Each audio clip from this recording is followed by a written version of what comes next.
सुकन्या और अदिति दोनों सौतेली बहनें थी। सुकन्या की माँ आशा का उसके बचपन में ही देहांत हो गया था। उसके पिता मनोहर ने दूसरी शादी की और सुकन्या की सौतेली माँ सरिता के घर में आ गई। सरिता ने आते ही पूरे घर को अपने कब्जे में कर लिया। वो हमेशा सुकन्या से पहले अपनी सगी बेटी अदिति पर ध्यान देती थी। मम्मी ये देखो मेरा नया सूट, शाम के फंक्शन में ये कैसा लगेगा? ये तो बहुत सुंदर लग रहा है, रानी लगेगी बिल्कुल मेरी बेटी। मम्मी वो सुकन्या को क्या दोगी पहनने के लिए? वो भी तो हमारे साथ शादी में जा रही है, पहन लेगी कुछ भी जो उसका मन होगा। मेरे पास इतने पैसे नहीं है कि मैं उसके लिए भी नया सूट खरीदूं। वैसे भी तुम्हारे पापा का अब इतना काम नहीं बचा। मेरे लिए तुम्हें नया सूट लेकर देना जरूरी था। बहुत लोग आएंगे वहाँ, क्या पता कोई तुम्हें अमीर घर का लड़का पसंद कर ले।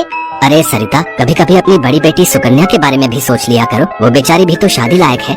बस आ गए अपनी लाडली बेटी के बारे में चिंता करने। पता नहीं कौन से मनहूस दिन मेरी तुम्हारे साथ शादी हुई थी। जब से आई हूँ एक ही नाम तुम्हारे मुंह पर चढ़ा हुआ है। देखती हूँ सुकन्या सुकन्या। अरे तुम्हारी दूसरी बेटी अदिति भी कुंवारी है, वो भी तुम्हारी ही बेटी है। उसके बारे में भी कुछ सोचा करो। मैं हूँ जो पैसे जोड़ जोड़ कर अपनी बेटी को सूट दिलवाए हैं। अब शाम को चलने की तैयारी कर लो, बहुत बड़े बड़े लोग उस शादी में आएंगे। ये तो मेरी सहेली पुष्पा की बड़ी मेहरबानी है जो उसने हमें एक कार्ड दे दिया, वरना हम गरीबों को इस शहर में और इतनी बड़ी शादी में कौन पूछेगा। मनोहर को पता था कि सरिता का स्वभाव बहुत ही खड़ूस है, इसलिए वो चुपचाप अपने कमरे में चला जाता है। शाम को सब लोग शादी के लिए तैयार होते हैं। अदिति बहुत ही सुंदर सूट पहनकर तैयार होती है। सुकन्या के पास तो कपड़े ही नहीं थे। अचानक मनोहर सुकन्या के पास आता है। सुकन्या बेटी, ये ले, ये तेरी माँ की साड़ी है, तू ये पहन कर तैयार हो जा। देख कितनी सुंदर साड़ी है, मेरे संदूक में रखी थी, मैं वही ढूंढ रहा था और आज मुझे मिल गई।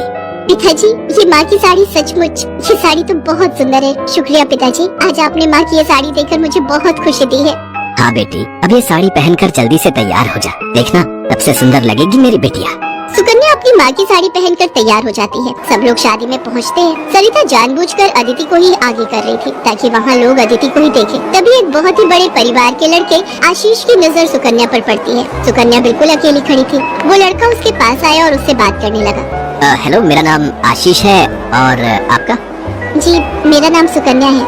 अच्छा नाम है आपका। वैसे आप यहाँ अकेली क्यों खड़ी हैं? चलिए ना, वहाँ डांस फ्लोर पर सब लोग डांस कर रहे हैं। आशीष को सुकन्या से बात करता देख सरिता आशीष के पास आती है। सुकन्या बेटा, तुम्हारे पापा तुम्हें बुला रहे हैं, इनके साथ अदिति डांस कर लेगी।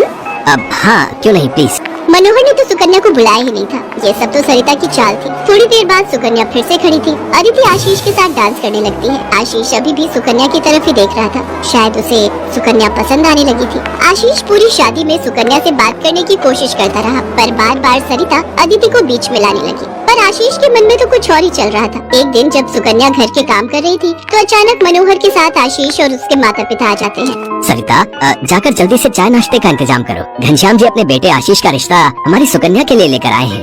क्या? सुकन्या के लिए आशीष का रिश्ता?